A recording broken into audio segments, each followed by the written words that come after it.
Here it is summertime. When you can pile into the station wagon with your whole family. Oh, the days of punch buggy and he's touching me. Oh, I look back on those days like they'll never return, which they won't. But, wow, those were the glory days. Just went on just a little jaunt to drive to a cousin's wedding or a nephew's wedding. And I brought the kids. Oh, my gosh. And then we thought, wouldn't it be nice, since we're going to be in Wyoming anyway, to drive back and go through the park? I mean, when was the last time we went to Yellowstone? Answer, for everybody else in the family, never. Me, back in the 80s, seen it. It's nice. Let's move on with our lives.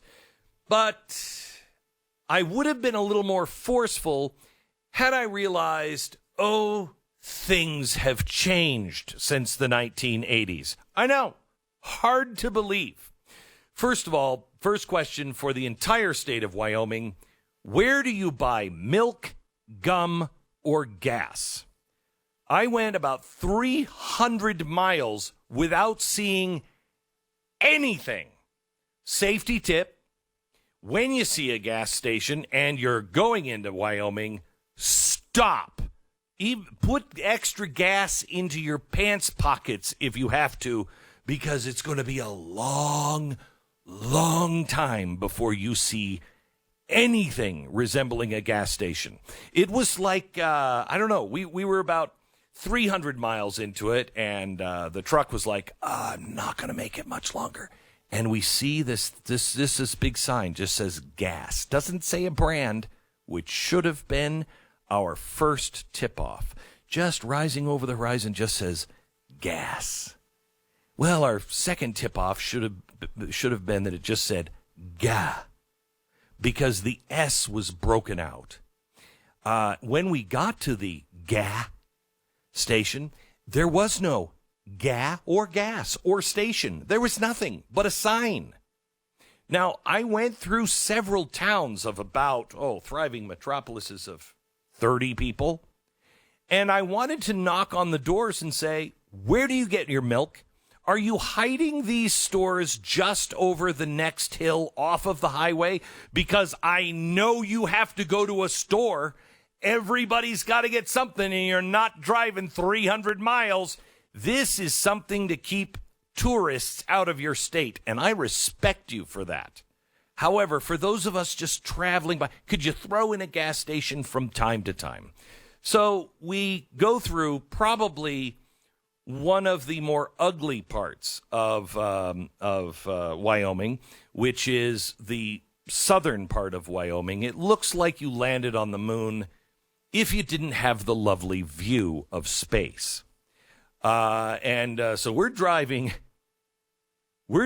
through the just beautiful parts. On the way out, we're almost, there were giant signs that said deer crossing, cow crossing, antelope crossing. When they say, where the deer and the antelope run, they mean run, okay? And if you are driving your car, you should probably stop. I'm just saying you should probably stop, because they'll look at you and they'll see your car going one direction and then they're going another direction. But for some strange reason, the minute they see you, they're like, I've got to cross the road. It's fantastic. So it's like a little sport that you play all the way. You're kind of the wheel of death. Which one or how many of us in this car are going to die because we've just hit a moose? So we're driving. We do get gas. It was from this very strange gas station. The guy who was working inside, he introduced himself as Midnight. I said, hello, Midnight. It's good to see you. You're the first person I've seen in what seems like days. He was very delightful and helpful, but somebody had just brought a truckload of beehives through the gas station, and apparently they were kind of shimmying out, or at least the tops were. So the gas pumps, those that worked, were swarming with bees.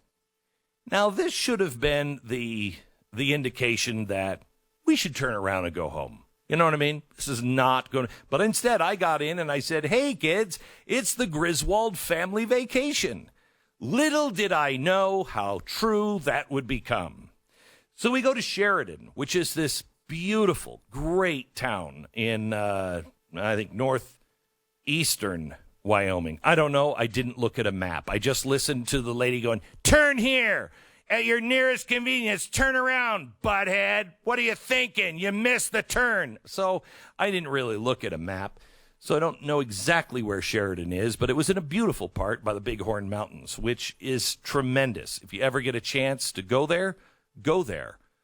When teleportation becomes the thing, everybody's going to go there. They're going to love it. So we went there. We stayed a couple of days. Had a wonderful time, great wedding, blah, blah, blah.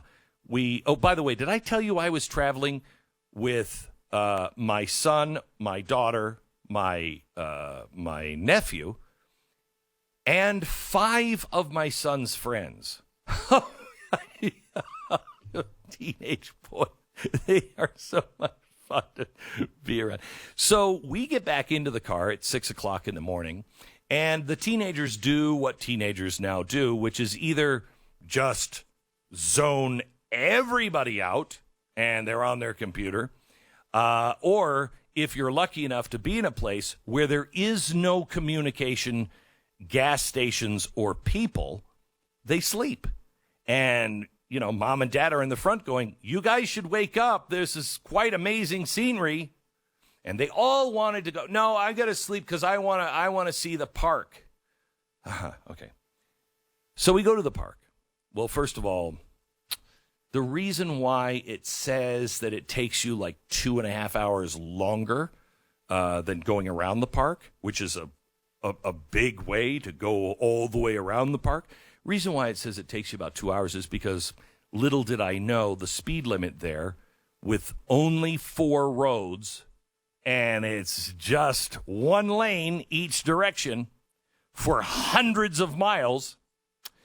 The speed limit there is 35 miles an hour. And we're very, very clear. And for those people who didn't go 35 miles an hour because they were looking for buffalo or bear, it's the middle of the day. You're not going to see them. Maybe a buffalo because they don't care.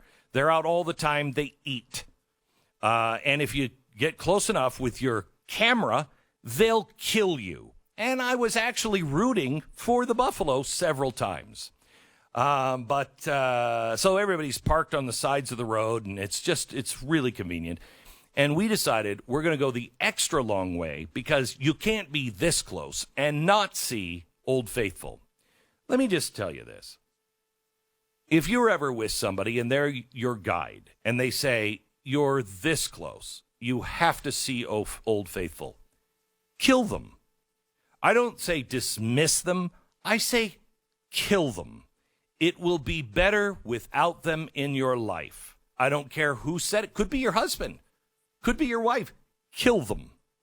In this case, it would have been me because I've seen Old Faithful before, and I looked at my wife and I said, it's 19 miles away. Translation, an hour. And it's really cool because, you get to see the largest, log structure in the world, which get over it.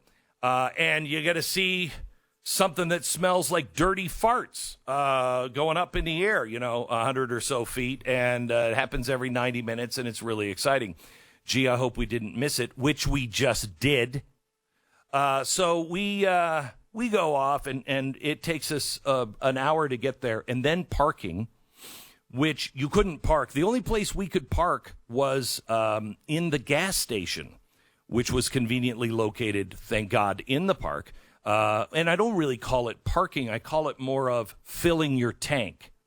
So if they put a bunch of gas stations around Old Faithful, more people could see it. But I'm not sure if that's true because there were about 10,000 people there.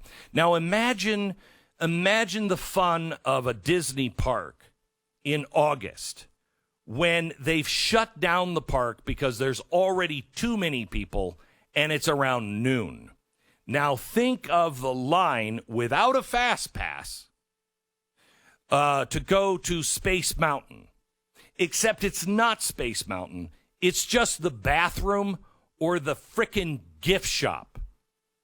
I stood in line at a gift shop, and I thank the Lord Jesus and all of the Holy Family that I married a woman with enough sense that when I was standing in the line for the gift shop, to get into the gift shop, let alone the line inside, and God forbid, the line at the stupid cashier where you're buying crap you don't want, you'll never use. The kids will probably break it or lose it by the time you get home, but you have that great memory of standing like an hour and a half in line to buy that thing that you'll never see again.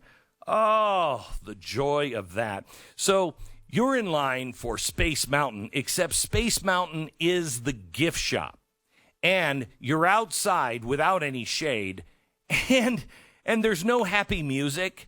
There's no line distractions or line control. It's just people out in the middle of a freaking forest waiting to buy some crap that was made in China that makes you feel all American.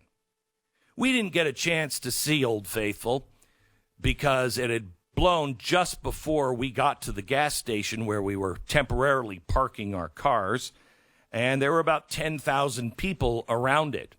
The traffic getting out of that, park, death camp, whatever you want to call it, was just as delightful. Just as delightful.